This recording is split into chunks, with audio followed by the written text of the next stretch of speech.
Sometimes the loudest stories begin in silence. An aging police dog, a black officer on his last day, and a little girl's desperate glance all collided in one ordinary afternoon that would turn into a reckoning of the soul. What they uncovered that day wasn't just a crime, it was a connection that would rewrite everything. Stay till the end, hit like, subscribe, and tell me in the comments what you think really happened and where you're watching from. The morning sun painted the wide windows of JFK Airport in gold, stretching long beams of light across polished floors and bustling travelers. Officer Malcolm Hayes, a tall black man with tired eyes and calm authority, stood at the entrance of Terminal 4 with his loyal partner, Ranger. To anyone else, it looked like another ordinary day at the airport. Families rushing with luggage, children clutching toys, flight attendants greeting passengers, but for Malcolm, this was the end of an era. His last day in uniform. His last day with the one friend who had never left his side. Ranger moved beside him, his once sleek coat now peppered with gray, his gait slower but still steady. The two had walked these halls together for nearly a decade through emergencies, arrests, and quiet patrols. Ranger had been more than a K-9 unit dog. He was a brother in arms, a silent witness to every moment of Malcolm's life after tragedy. The officer looked down at the folded paper in his breast pocket, feeling its weight like a stone. He didn't need to open it, he knew every word by heart. The department's policy was clear: once a dog was retired, he could be placed for adoption. If no home was found within 30 days, he'd be sent to a care facility. It was supposed to sound humane, but Malcolm knew what that meant. An old arthritic dog like Ranger wouldn't last long there. The thought made his jaw tighten. "Come on, partner," he murmured. "One last round." Ranger wagged his tail once, a small, weary motion, and followed his command. As they began their patrol, the echoes of their footsteps merged with the hum of airport life, rolling suitcases overhead. Announcements, laughter, frustration, goodbyes. The same rhythm he'd known for 22 years, and yet today it felt different. Final. The kind of quiet before a door closes for good. Morning, Hayes called Officer Brenner from the security checkpoint. "Heard this is your last one." Malcolm smiled faintly. "Yeah, man. Last shift. Thought I'd take one more walk with the old boy." Brenner grinned. "Hell of a run you two had. Remember that bust in 2018? Ranger found 80 grand worth of fentanyl in an hour?" Malcolm chuckled softly. "Couldn't forget if I tried. He was always the real cop." Brenner saluted the dog playfully, and Ranger blinked back, unamused but patient. They kept walking, weaving through streams of people, Malcolm's eyes scanning not because he had to, but because vigilance had become muscle memory. Old habits, like old friends, die slow. Ranger sniffed the air, his ears twitching. His sense of smell was weaker now, but his instincts were sharp.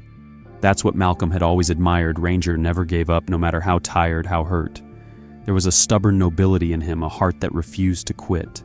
The officer's reflection flickered across the glass storefronts as he passed dark-skinned, short-cropped hair now peppered with silver, a man built from years of discipline and quiet endurance. He had seen the best and worst of humanity, but what defined him wasn't the uniform or the badge. It was the way he carried himself when no one was watching, the way he stood up after every loss, the way he loved that dog beside him as if he were blood. He paused near the terminal's observation window. Beyond it, a plane soared into the morning sky, leaving behind a white streak like a final signature. "Guess that's you, huh?" Malcolm said softly to the departing jet, flying off into the next chapter. Ranger sat beside him, head resting on his paw. For a moment, Malcolm saw his own reflection superimposed on the plane's silhouette, man and dog side by side, bound by duty and time. "You tired, old boy?" he asked, crouching to scratch Ranger's neck. The dog leaned in, letting out a low rumble that wasn't quite a growl, more like an acknowledgement. His fur was coarser now, his eyes clouded slightly at the edges, but the intelligence behind them never dimmed. "You remember when we first met?" Malcolm said. "You bit my sleeve so hard the trainer said you'd never be fit for service. Guess we both proved him wrong." He smiled faintly, though the ache in his chest grew heavier. It was strange how endings didn't feel like he imagined. He thought there'd be pride, relief, maybe even freedom. Instead, all he felt was a quiet grief. He wasn't losing a job. He was losing purpose. Without the uniform, without the badge, who was Malcolm Hayes? And without the mission, what was Ranger but a ghost of his former self? A child's laughter cut through his thoughts. A little girl tugged at her mother's coat nearby, giggling. For a split second, Malcolm's heart clenched. His late daughter Amira used to do the same. Ranger's ears flicked toward the sound as if recognizing it too. The dog's empathy always astonished him. When Amira passed, Ranger had sat by the bedroom door for days refusing food until Malcolm finally came out. Since then, he'd been more than a partner. He'd been therapy solace and unspoken forgiveness. "You still remember her, don't you?" Malcolm whispered. Ranger looked up, eyes glimmering, tail brushing softly against the floor. The overhead intercom buzzed again, announcing flight delays. People groaned, phones rang, coffee spilled, the usual chaos. But amid it, Malcolm noticed Ranger stiffen slightly. The dog's nostrils flared, head turning east toward the international gates. His muscles tightened just enough for Malcolm to feel it through the leash. "Easy, boy," Malcolm said automatically. "We're off duty." But Ranger didn't move. His eyes were locked ahead, scanning the crowd like a radar detecting something invisible.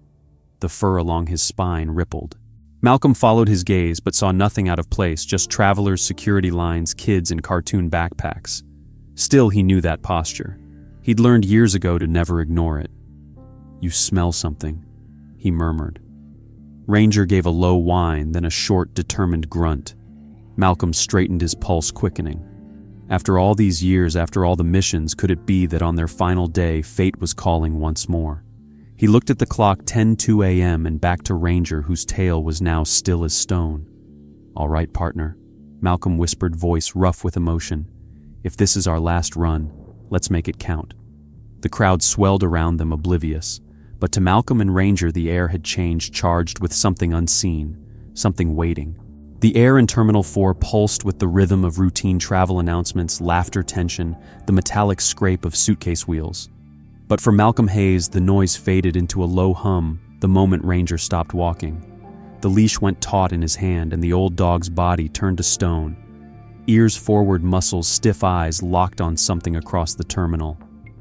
"What is it, boy?" Malcolm muttered, scanning the crowd. He'd seen this look before, that primal focus Ranger used to get right before finding something dangerous or tragic. It was the look that had saved lives. But that was years ago, and Ranger hadn't shown that fire since Amira died. Malcolm's pulse picked up his instincts, awakening after years of sleep. "Easy," he said softly, but his own voice betrayed a hint of unease. Ranger didn't move, didn't even blink. Then without warning, the dog let out a low rumble deep in his chest, not a growl of aggression, but the kind he made when something wasn't right. His nose lifted slightly, inhaling a scent Malcolm couldn't possibly detect. The officer's eyes followed Ranger's gaze until he saw her, a small black girl no more than 8 years old, her hair braided neatly, her little pink backpack swinging behind her. She was holding the hand of a woman in a red coat who appeared to be in a hurry. At first glance, it looked like nothing more than a mother and daughter rushing to a flight. But then Malcolm noticed the girl's free hand pressed tightly against her chest. Tap, tap, tap. A deliberate rhythm. His heart dropped. It was the same 3-tap signal he'd taught during safety programs for missing children years ago, a way for kids to silently ask for help when they couldn't speak. "No way," he whispered. "Not here, not today." He glanced down at Ranger, whose gaze hadn't wavered. "You see it too, don't you?" The dog's tail stiffened. His breathing quickened. He wasn't imagining it. Something was wrong. The woman in the red coat adjusted her scarf, pulling the little girl closer as if shielding her from view. Her smile, bright and strained, didn't reach her eyes. She moved fast, weaving through travelers toward the international gates. Ranger's body shifted forward instinctively. "Hold up," Malcolm murmured, tightening the leash. His mind spun. This could be a misunderstanding, a nervous traveler, a shy child. But the taps, he couldn't ignore them. The training he drilled into Ranger, the instincts built over decades, all screamed the same thing: danger doesn't always look like danger. The crowd thickened. A flight from Madrid had just unloaded, flooding the terminal with new passengers. Malcolm had to move carefully. He couldn't just charge in, not without cause. Yet every step that woman took pulled the child farther from help. "Ranger," he whispered, "track her movement." The old shepherd shifted, moving with quiet precision. His paws glided over the tile, his head low, tail steady. He didn't bark, didn't growl, didn't break focus. The years might have slowed his body, but his purpose burned brighter than ever. Malcolm followed close behind, his badge tucked under his jacket, trying not to draw attention. Every sound around him blurred. All he could hear was the faint clack of Ranger's nails and his own heartbeat. The woman in the red coat glanced over her shoulder once. Her eyes swept the crowd but didn't land on him. Then she tightened her grip on the girl's wrist. The child stumbled, almost tripping, and the woman hissed something through clenched teeth. That was all the confirmation Malcolm needed. He moved closer, his mind recalling every protocol, every law, every story he'd ever told classrooms full of children about trusting their instincts. But now the script was reversed, and the lesson was his to learn again. He could almost hear his late daughter's voice in his head. "You always said a hero listens twice, Dad. Once with his ears, once with his heart." He blinked hard, pushing the thought aside, focusing on the here and now. They reached the moving walkway. The woman's pace quickened, pulling the girl along. Ranger matched her stride silently. When they stepped onto the walkway, the girl glanced back for the first time, a fleeting look, a sliver of desperation in her eyes. Then she looked down again, shoulders hunched. Malcolm's throat tightened. That look was too familiar, the same one Amira had when she was afraid to speak up about the bullying at school. He remembered how powerless he felt then. He wasn't going to feel that again. He wasn't going to fail another child. The woman stopped briefly to check her phone, her grip on the girl unrelenting. The boy beside them, maybe 5 or 6, clutched a small stuffed dog. He didn't smile, didn't fidget, didn't act like a child. His eyes darted nervously between the woman and his sister. "That's not her kid," Malcolm whispered. He felt it in his bones. He'd seen traffickers use fake families before. They always overcompensated, always acted too calm, too polite, too rehearsed. Ranger emitted a soft whine, his body vibrating with restrained energy. "I know," Malcolm whispered. "I see it too." They stepped off the walkway, heading toward the security gate. Malcolm moved closer, pretending to check his phone while observing their every motion. The woman handed passports to the agent, flashing a strained smile. The girl looked down, hands shaking slightly. Then she did it again, tap, tap, tap against the handle of her little backpack. Ranger's head jerked up. He made a sound Malcolm hadn't heard in years, a quiet, deliberate huff that signaled recognition. That was confirmation. The signal was real, the plea was real, and the danger was close. "Ranger," Malcolm said softly, crouching beside him. "You're not done yet, buddy. Show me." The old dog's eyes met his, a spark of purpose lighting up their amber depths. For a brief moment, Malcolm forgot the gray fur, the ache in his knees, the weight of retirement. They were officers again, partners again, 2 souls moving with one mission. Ranger began to advance slow and steady as Malcolm adjusted his stance, his voice ready, his badge within reach. Somewhere deep inside, the exhaustion melted away, replaced by the same fire that had guided him his entire career, the drive to protect the innocent no matter the cost. He couldn't explain why, but in that moment, everything, his daughter's death, Ranger's loyalty, the years of pain, converged into this one instant. It was as if fate had given them one last chance to make things right. Ranger stopped at the edge of the line, muscles tense. The moment their eyes met, the world around Malcolm vanished. The terminal's noise dulled into a hollow hum. The lights above flickered like ghosts of memory, and everything between him and that little girl seemed to slow into unbearable clarity. Ranger stood frozen beside him, his amber eyes locked on the child's terrified gaze. She looked so much like Amira, it made his chest seize, the same wide brown eyes, the same trembling lower lip, the same quiet plea for safety that his own daughter once gave him years ago when she was too young to understand why her mother was leaving. It was as if the universe had folded time in half, placing him face to face with the ache he'd carried all these years. Malcolm's breath hitched, and he fought to stay steady. This wasn't Amira, but the fear in that little girl's eyes was the same kind that haunted his dreams. "Easy, partner," he whispered, gripping Ranger's leash tighter. The old dog didn't move, his nose twitching as if inhaling every ounce of the child's fear. Ranger had always sensed human emotion better than most people. When Malcolm broke down after Amira's funeral, it was Ranger who pressed his head into his lap, refusing to move until his tears stopped.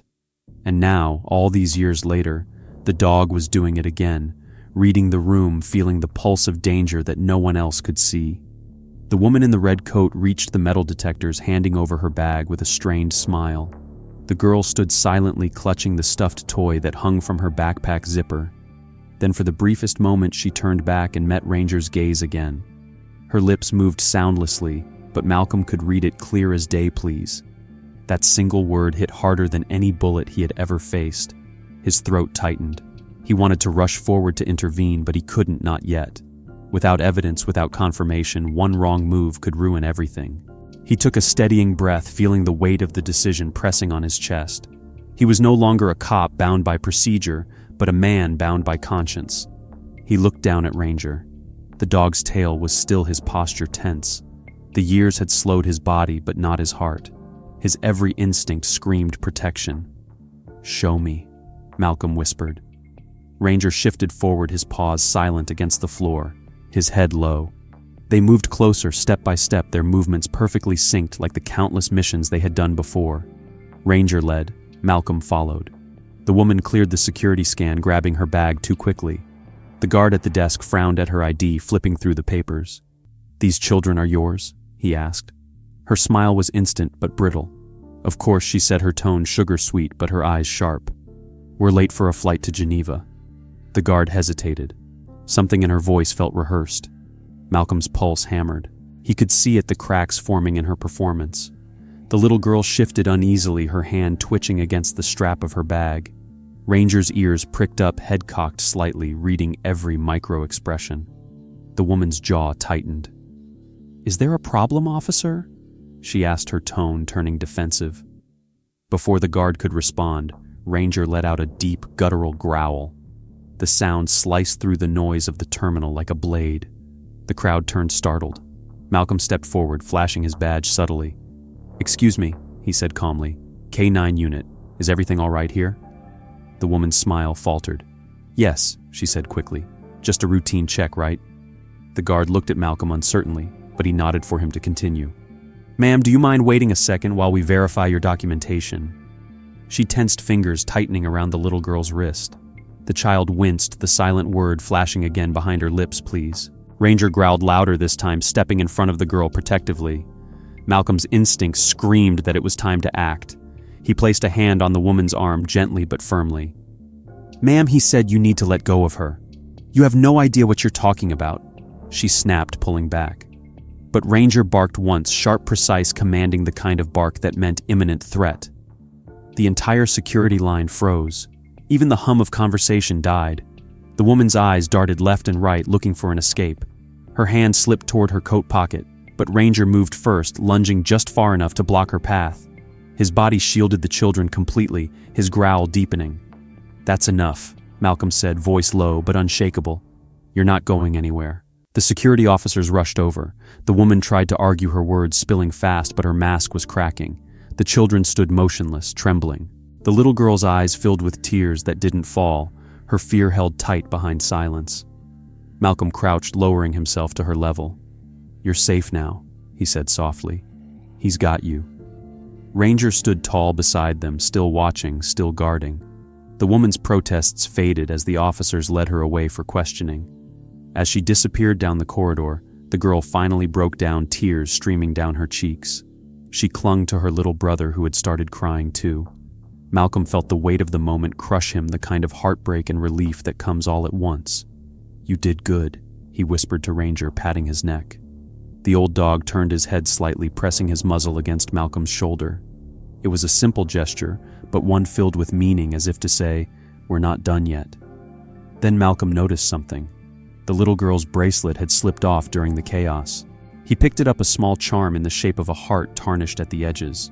When he turned it over, he saw a name etched faintly inside Lena. He froze. That was his grandmother's name. Coincidence, maybe. But the way the girl had looked at him, the same eyes, the same silent plea, made him believe there was something more to this connection. As paramedics checked the children, Malcolm stood back, heart pounding. Ranger's breathing was heavy but steady, his gaze soft, now calm. The dog had done his duty again. But deep down, Malcolm knew this wasn't over. Malcolm's pulse hadn't slowed since the confrontation, but instinct told him it wasn't over. He watched as the woman in red, now flustered but not yet detained, whispered something rapidly to another airport worker, before moving swiftly toward a side corridor with the two children in tow. She wasn't heading to questioning like security had ordered. She was slipping away. The chaos of a busy terminal made it easy.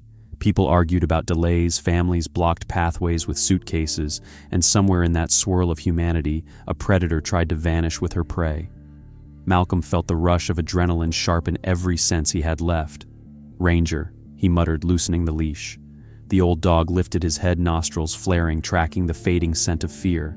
He moved forward, blending perfectly into the rhythm of the crowd. The woman kept glancing behind her, her red coat flashing between bodies like a warning flag.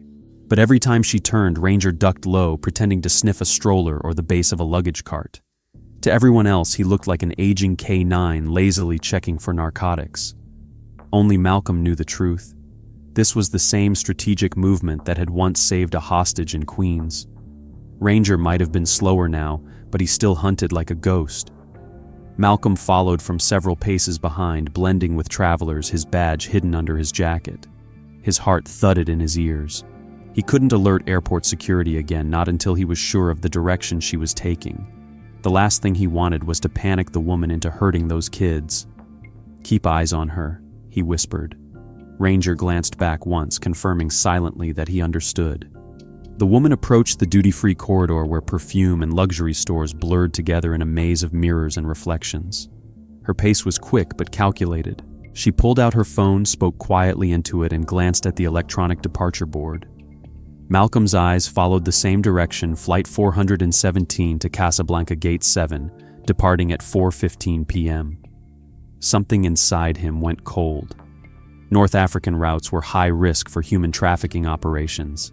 He'd read enough reports, seen enough raids to know exactly what this was. Then it happened. The little boy stumbled. A small folded paper slipped from his pocket, fluttering to the floor near Ranger's paw. Malcolm's gaze darted down. The note was scrawled in a child's handwriting, Gate 7, 4:15. His stomach dropped. Ranger's tail flicked, alerting him like an unspoken cue. Malcolm bent slowly, pretending to tie his boot, and picked up the note. Confirmation. This wasn't a misunderstanding. This was an escape in progress. His hands trembled as he slid the paper into his jacket. They had maybe 30 minutes before boarding began. He moved his hand subtly, signaling Ranger forward. The old shepherd obeyed, weaving through the crowd with quiet purpose. His eyes stayed locked on the red coat, every muscle coiled. The years might have dulled his body, but they hadn't touched his will. To Ranger duty wasn't something you retired from. It was something you carried until your last breath. The woman stopped near a vending machine, pretending to check her bag, scanning the area for anyone following her. Her fingers tapped nervously on the handle of her suitcase. Ranger slowed head, turning away, pretending to sniff a passerby's backpack. He even yawned, a trick Malcolm had trained him to do to seem disinterested. She didn't notice them. She tugged the girl closer, almost roughly, whispering something through clenched teeth. The child nodded silently, eyes glossy with tears she refused to shed. Malcolm's jaw tightened. He couldn't rush her here, too many people, too much risk. If she panicked, she could disappear into one of 100 gates. He needed to wait until she reached a choke point. He tapped his earpiece and called quietly Hayes to Central Dispatch. Possible trafficking suspect heading toward Gate 7, Terminal 4. 2 minors. Request discreet backup. Static buzzed for a second before the operator replied. Copy, Hayes. Units moving. ETA 3 minutes. Keep visual. Roger that. Malcolm said, his voice low. His pulse beat hard enough to feel in his throat. He looked at Ranger. The dog's ears twitched slightly, his way of saying, "We're not alone anymore." They kept tailing her. The woman passed through a glass corridor leading toward the terminal's quieter end, where the light dimmed and the noise softened into a low hum. The walls echoed footsteps like faint thunder. Perfect spot for an ambush, Malcolm thought grimly. He pressed forward, eyes narrowing. "Stay sharp," he murmured. Ranger stopped suddenly at a corner, his paw lifted slightly, nose twitching. That was his signal for others ahead. Malcolm eased forward just enough to see another man was standing by the window in a dark jacket, scanning the crowd. The woman in red gave him the slightest nod as she approached. It was a handoff. "Not today," Malcolm whispered. His instincts screamed. He motioned to Ranger, giving a subtle hand cue. The dog shifted his weight, creeping silently along the side wall, unseen by the man. Malcolm moved in sync, heart pounding, every nerve alive. He hadn't felt this kind of focus in years, the kind that burned fear into clarity.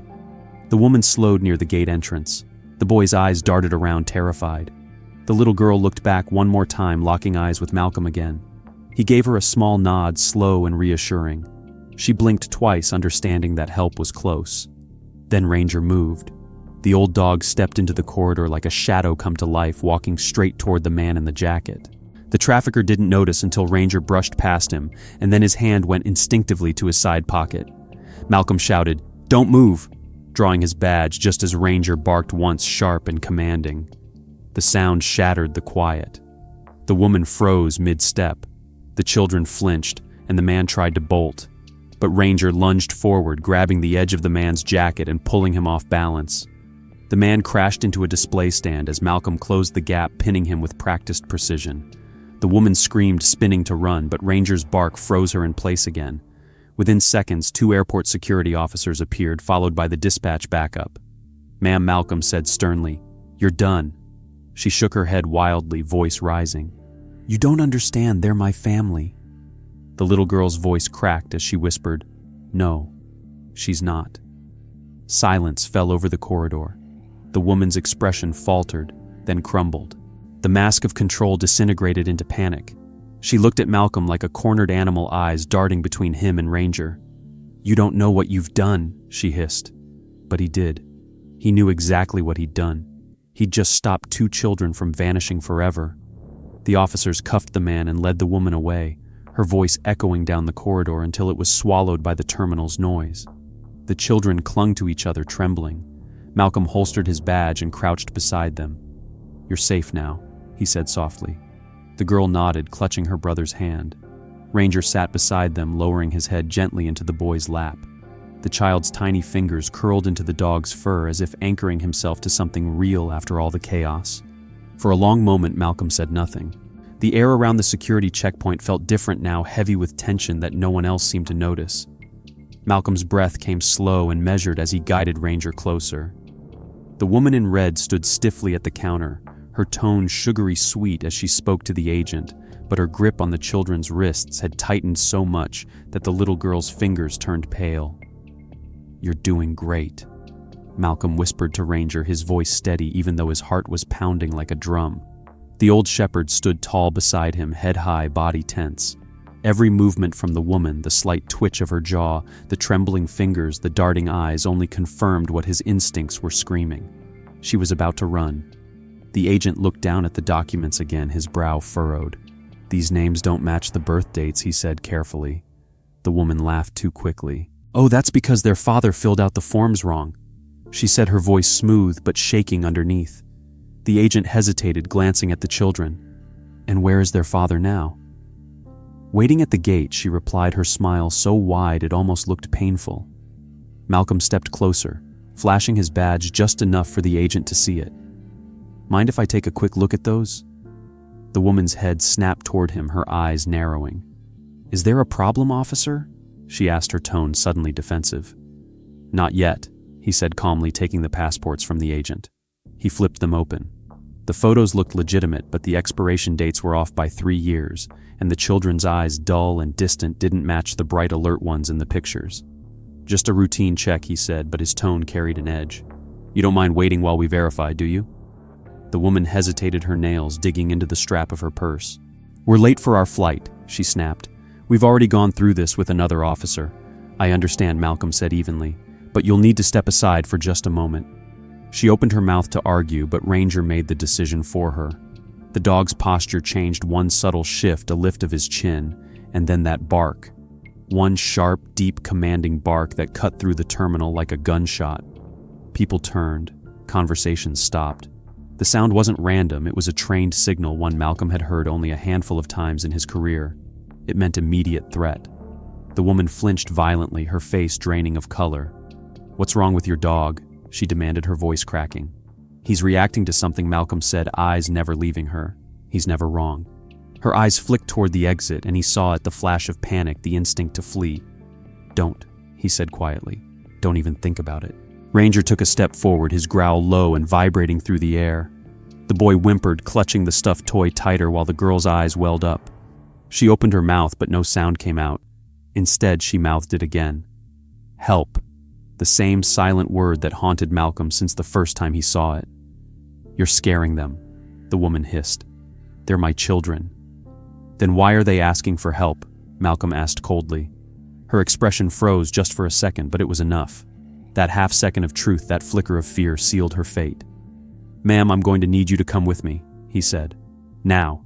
No, you don't understand, she snapped, raising her voice. You can't just, ma'am. Malcolm cut her off his tone iron. Step aside. Ranger barked again, this time shorter, louder, sharper. The crowd began to murmur. Cameras lifted travelers, whispering. Security personnel moved closer, forming a loose semicircle around the checkpoint. The agent behind the counter swallowed hard, clearly nervous, but nodded to Malcolm for guidance. You heard the officer, ma'am, he said. The woman's face twisted into something unrecognizable, fear mixed with rage. You people think you can just accuse anyone you want, she spat. Because of your badge, because of that mutt. The insult hit hard, but Malcolm didn't flinch. He'd heard worse. He looked down at Ranger, who remained unmoving, focused, breathing slow and deliberate. This mutt, Malcolm said, just saved those kids. She tried to step back, but 2 security guards blocked her path. Her voice rose in desperation. This is a mistake. They're mine. The little girl started crying now, shaking uncontrollably. The boy buried his face into Ranger's side, the dog standing still, allowing the contact without moving a muscle. It was as if he knew the child needed to hold on to something safe. Malcolm knelt down beside the girl, speaking gently. Hey, sweetheart, he said softly. You're safe now, okay? You did the right thing. The girl looked at him through tears and whispered, I tried to make someone see. He smiled sadly. He saw, he said, pointing to Ranger. He always does. The woman's voice turned shrill. You don't have proof, you can't. Malcolm stood up slowly, his full height casting a shadow over her. Proof is coming, he said. And until it does, you're not going anywhere. He handed the passports back to the agent. Call immigration, verify those numbers, cross-check missing child reports from the last month. The agent nodded and began typing rapidly. The woman's breathing quickened. She was losing control. Malcolm's instincts screamed that she might do something reckless, so he subtly shifted his stance between her and the kids. Ranger mirrored him, his head-low gaze locked on her. Then the call came through the radio, clipped to Malcolm's shoulder. Hayes Dispatch. We've got a hit. 2 minors reported missing out of Newark 3 days ago. Names match. The blood drained from the woman's face. Her lips parted, but no words came out. Ma'am, Malcolm said quietly. It's over. She took a half step backward, eyes darting to the left as if measuring the distance to the nearest exit. Before she could move, Ranger growled low, deliberate, final. It froze her in place. The security guards moved in, grabbing her arms and snapping the cuffs on. She shouted, struggling, but it was over. The crowd began to applaud, softly, hesitant but real. People always loved a story that ended well, but Malcolm knew better. This wasn't over. Not for the kids. Not for him. The children clung to each other, their small hands trembling. Malcolm knelt again, resting a hand on the boy's shoulder. You're safe, he said again, his voice breaking just slightly. The girl sniffled, looking at Ranger. He knew she whispered. He saw me. Yeah, Malcolm said, rubbing Ranger's neck gently. He always sees what people miss. The agents led the woman away. As she disappeared into the sea of uniforms, Malcolm stood, the adrenaline fading and the exhaustion flooding in. He looked at Ranger, whose chest rose and fell with deep, steady breaths. You did it again, old man, Malcolm murmured. The terminal seemed to freeze in time the moment the woman was restrained. Malcolm stood still, his chest rising and falling with controlled breaths, the years of training holding back the urge to explode in anger. But his calm exterior hid something heavier beneath the weight of what he was beginning to realize. This wasn't just another case. The moment the girl's voice cracked and she whispered, "She's not my mother," everything Malcolm thought he knew about what evil looked like changed. He had seen murderers. He had seen drug traffickers. He had seen men who killed without blinking, but there was something darker about someone who could hold a child's hand and smile while lying to the world. The woman in red's eyes darted around wildly, and her voice rose in protest. "You're making a mistake. They're mine. They're scared because of your dog." She tugged at the girl's arm, but Ranger moved instantly, stepping between them, his body forming a living wall of protection. The growl that came from his chest wasn't loud, but it was deep, a sound that vibrated through the air like thunder warning of a coming storm. "Ma'am," Malcolm said, stepping closer, his voice cold now. "You need to let go of her. Right now." The woman froze, her nostrils flaring. Her eyes met his, and for the first time Malcolm saw the truth behind them. Not the fear of a mother losing her children, but the panic of a criminal cornered. "You don't know who you're dealing with," she hissed. "You think this ends here. You think you're saving them. You have no idea." "You're right," Malcolm said, his tone razor sharp. "I don't, but I'm about to find out." She tried to jerk her arm free from the officers, but Ranger stepped forward again, one paw planted firmly in front of the children as if declaring, "You'll go through me first." The little boy clung to his sister's hand, eyes wide, chest heaving. Then in that chaos, the girl's bracelet, the same one Malcolm had noticed before, snapped loose and tumbled to the ground. It landed between them with a faint metallic clink, the kind of sound that sliced through noise like a whisper meant for only one person to hear. Malcolm bent down and picked it up. The silver charm had been bent from wear, and the latch was broken, but when he turned it over, he saw something that made his blood run cold. Inside was a tiny photograph, a woman, not the one in red, smiling warmly with 2 children in her arms. A mother, but not this one. He looked up slowly, locking eyes with the woman in red. "This isn't you," he said softly. Her expression faltered for a split second, then hardened again. "You're mistaken," she snapped, but her voice cracked. "You people think every black child with a white woman needs rescuing. You're profiling me." Malcolm's jaw tightened. "Lady, this has nothing to do with race," he said firmly. "It has to do with that girl's eyes telling me she's terrified." He handed the bracelet to the agent nearby. "Get this photo scanned through the missing persons database." The woman's mask began to crumble. She struggled against the officers, her voice rising in shrill anger. "You don't understand what you're doing. You're ruining everything." "Good," Malcolm said simply. "That's the idea." Ranger's ears flicked toward the sound of a child crying softly. The little girl was shaking her face, buried in her brother's shoulder. Malcolm crouched down beside her, lowering his voice. "Hey," he said gently. "You did really good back there. You know that. You were brave."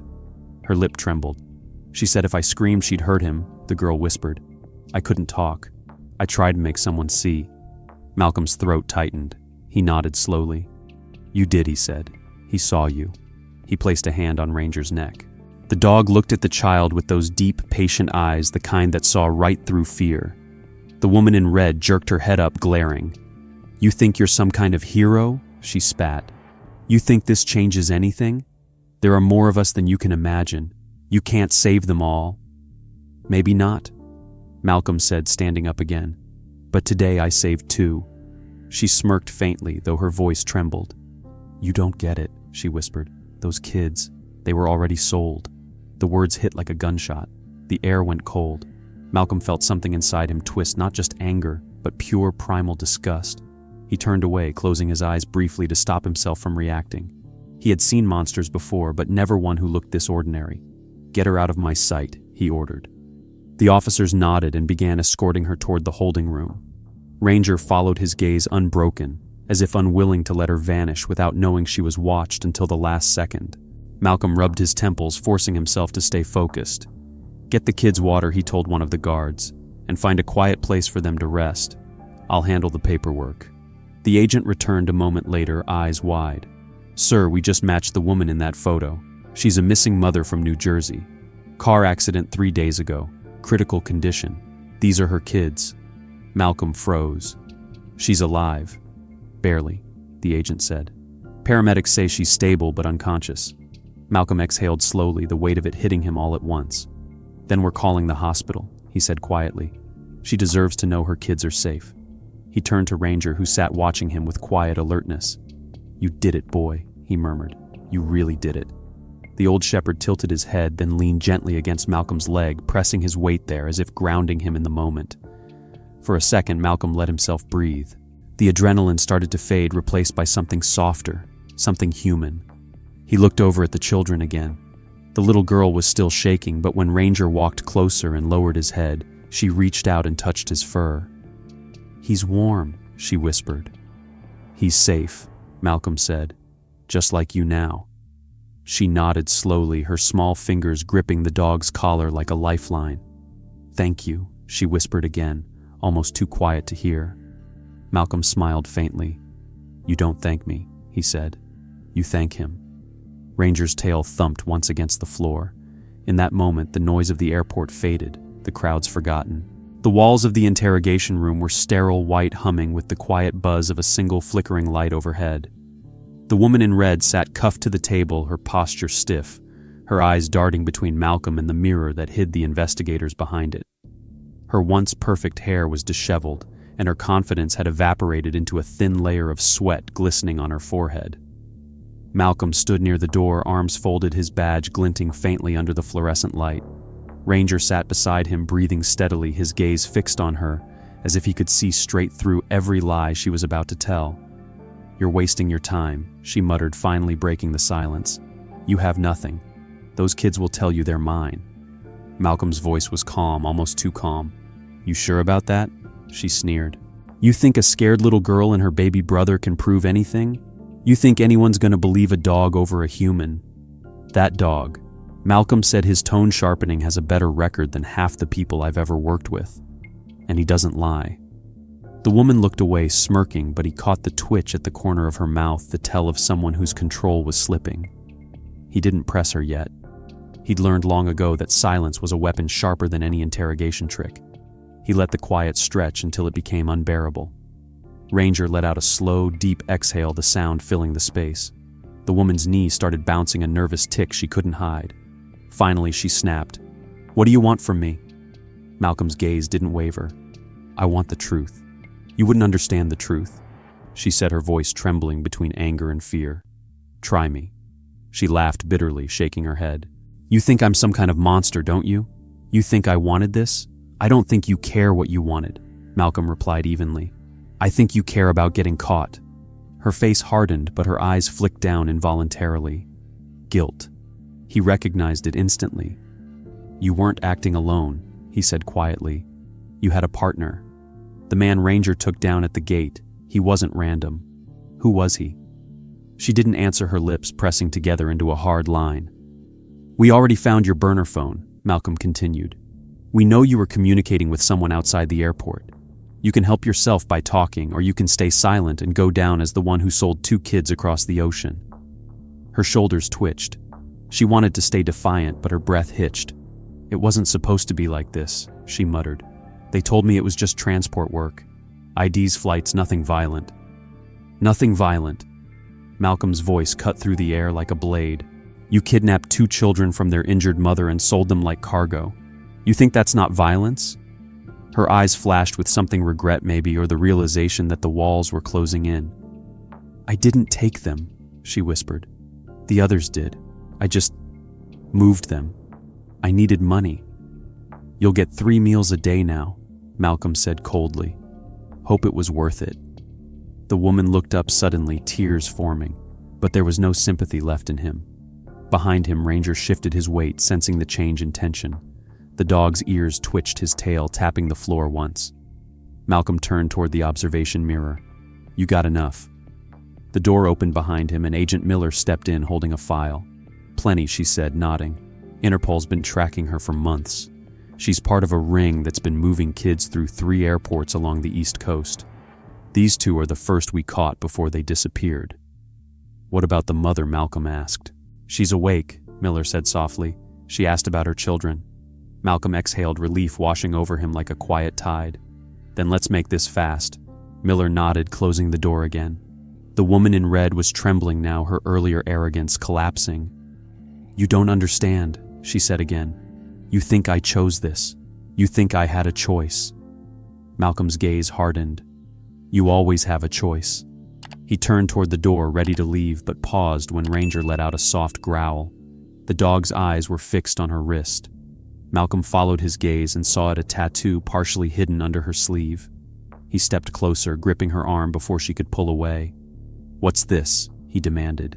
She tried to hide it, but he twisted her wrist just enough to reveal the mark, a symbol shaped like a triangle with a single line through it. Miller stepped back inside at the sound of commotion, eyes widening when she saw it. "That's their insignia," she said. "It's real. She's marked." Malcolm released her arm slowly, realization sinking in. "You didn't just work for them," he said. "You belong to them." The woman didn't deny it. She lowered her head, her voice small. We all belong to someone. Not those kids, Malcolm said firmly. Not anymore. He walked to the door, motioning for the officers. Get her processed and put her under federal hold. No bail. As the door shut behind them, silence returned to the room, a thick, heavy silence that hummed with the echo of everything that had been revealed. Malcolm leaned against the wall for a moment, closing his eyes. Ranger pressed against his leg, warm and steady. We did good, he said softly. The dog looked up, ears tilted, and for the first time since the start of the day, his tail wagged slow, deliberate, proud. That small motion, that single quiet gesture undid Malcolm completely. He sank to one knee, resting his forehead against Ranger's fur. You still got it, partner, he whispered. 9 years and you still got it. Behind the glass, the other agents watched silently. They had seen arrests, confessions, breakdowns, but what unfolded between man and dog in that quiet room was something else entirely. It was the kind of moment that couldn't be written in a report, the kind that reminded everyone in that building why they started this job in the first place. When Malcolm finally stood, his eyes were tired, but alive. He opened the door and nodded to the waiting officers. Get me those kids, he said. They need to see a familiar face. Minutes later, the door opened again, and the little boy ran straight toward Ranger, throwing his arms around the dog's neck. The old shepherd didn't flinch. He leaned down gently, pressing his head against the child's chest. The girl followed slowly, eyes wide, still unsure. Malcolm knelt down beside them. You're safe now, he said softly. Your mom's awake. You'll see her soon.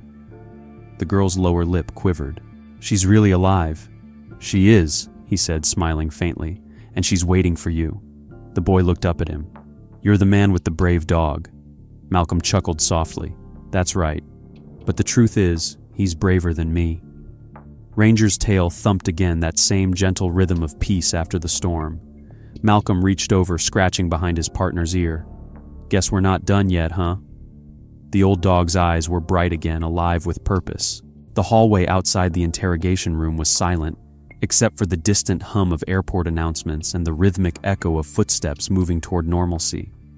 Malcolm stood beside the observation glass, his hand resting on the frame, his mind still processing the chaos that had unfolded.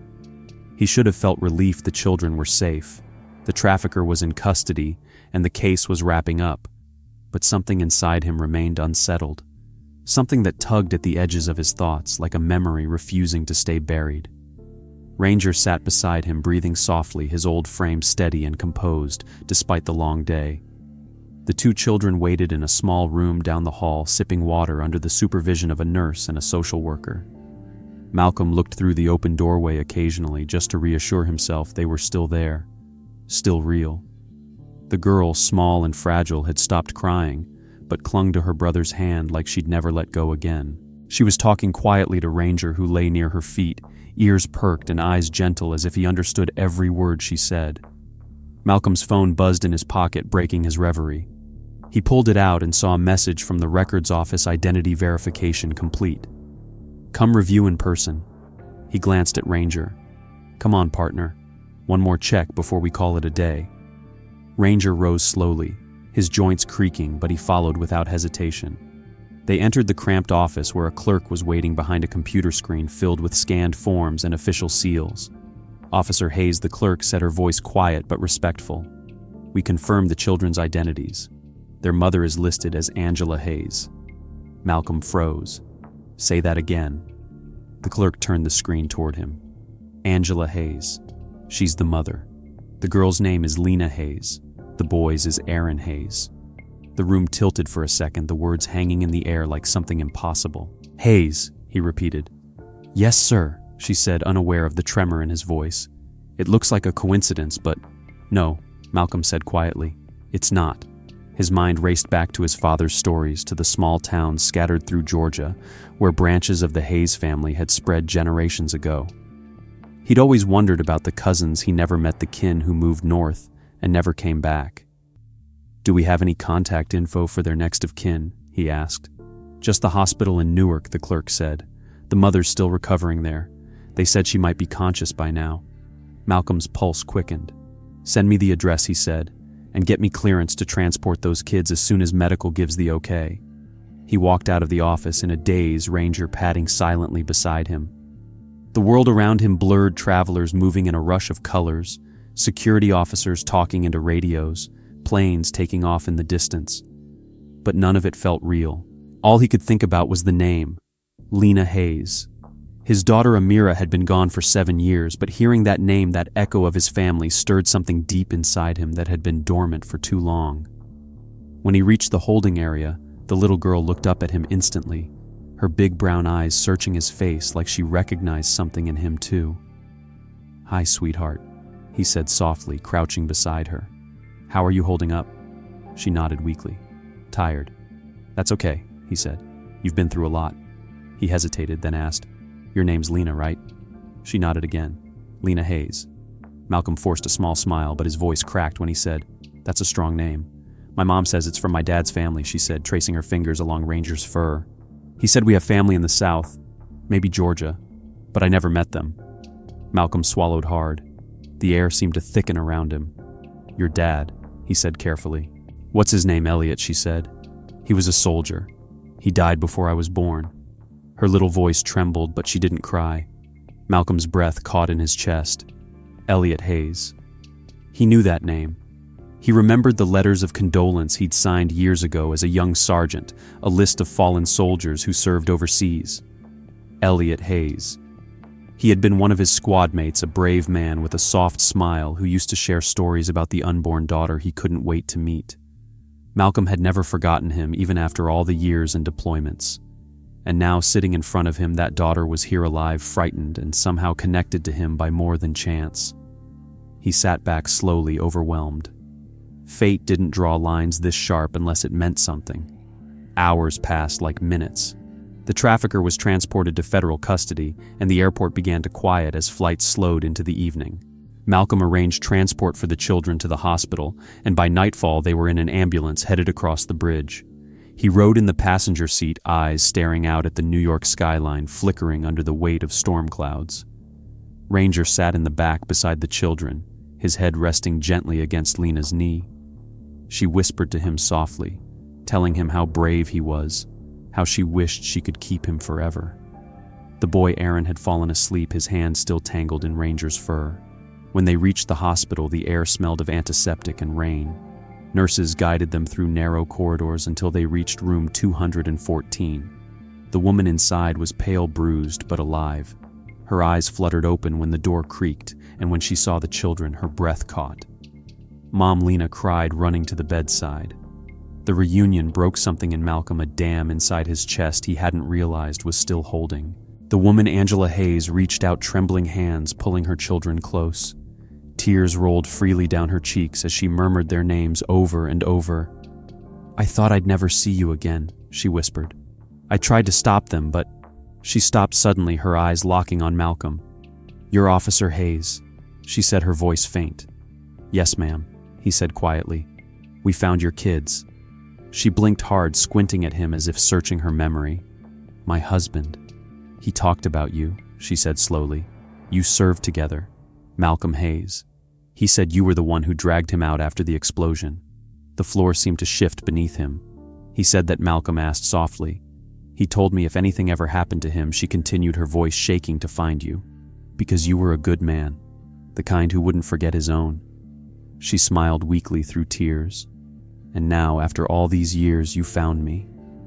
Malcolm stood there frozen, unable to speak. Ranger leaned into his leg, grounding him back to the moment. He looked at Lena, at her tiny hand gripping her mother's. She had Elliot's eyes, the same steady brown that had once looked at him through the smoke of a battlefield. Fate, in all its mysterious cruelty and grace, had drawn a circle and brought him home to what he didn't know he'd been searching for. "I didn't forget," he said finally. "I never did." Angela smiled faintly, her fingers brushing the girl's hair. "He'd be proud of you," she whispered. "Of both of you." Malcolm swallowed hard. "He'd be proud of her," he said, nodding toward Lena. "She's braver than most grown men I've met." The hospital room grew quiet long after the nurses dimmed the lights and the last footsteps faded down the hall. Rain tapped gently on the window, the sound soft and steady like the rhythm of a heartbeat. Malcolm sat beside the bed where Angela Hayes slept with her children curled close against her. Ranger lay at the foot of the bed, breathing slow, his chest rising and falling in calm, even waves. The chaos of the past 24 hours had finally given way to silence, the kind that wasn't empty, but full of meaning. It was the silence of survival.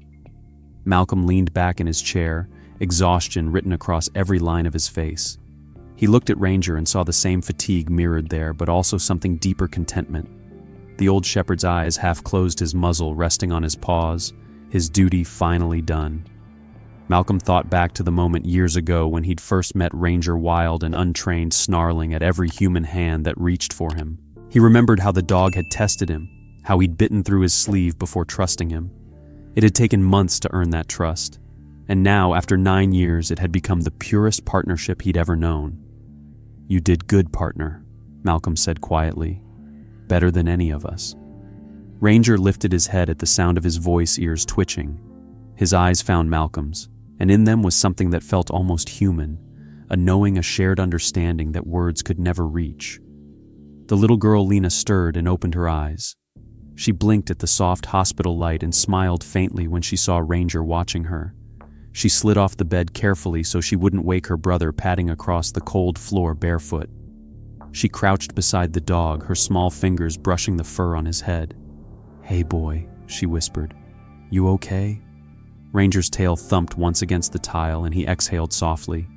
The girl smiled, leaning forward until her forehead touched his. "Thank you for hearing me," she said, her voice trembling. A single tear slipped from her cheek and fell onto his paw. Ranger tilted his head and licked it gently, his eyes closing in peace. Malcolm turned away for a second, swallowing hard.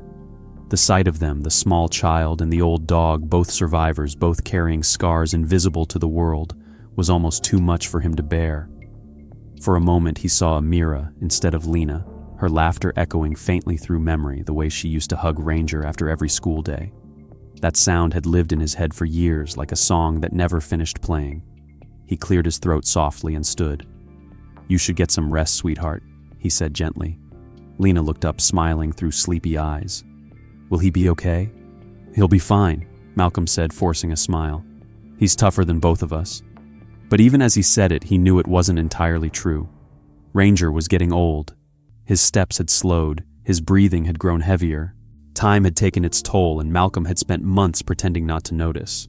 But now, seeing the gray in the dog's fur glinting under the fluorescent light, he couldn't deny it anymore. Still, he wouldn't let Ranger fade away in some cold kennel forgotten by the world he had served. When morning came, Malcolm walked down the hallway to the administrative office, his shoulders straight, his expression calm. The clerk looked up as he approached. "Officer Hayes," she said, "we're processing the paperwork for Ranger's transfer. You'll need to sign the release form so we can schedule his relocation." Malcolm looked at the stack of documents, impersonal words printed on sterile paper. "Relocation," he repeated softly. "That's what we call it now." The clerk hesitated. "It's standard protocol, sir. Retired K9S without designated adopters." "He's got one," Malcolm interrupted.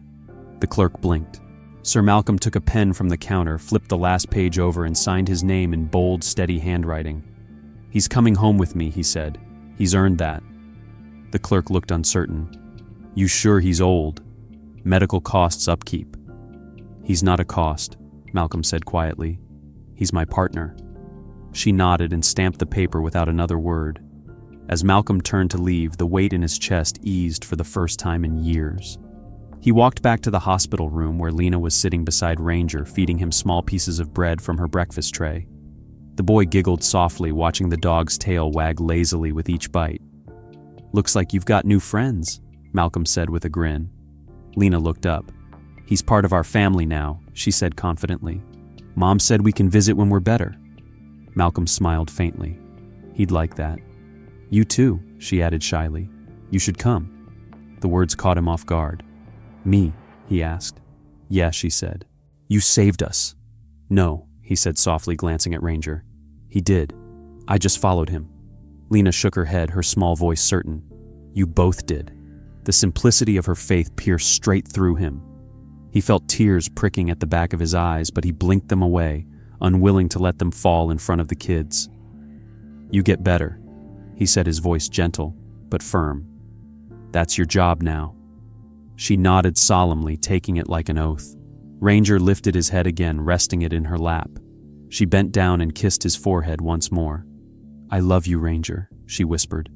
He closed his eyes, the lines around them softening, the kind of peace only a creature who has fulfilled his purpose could ever know.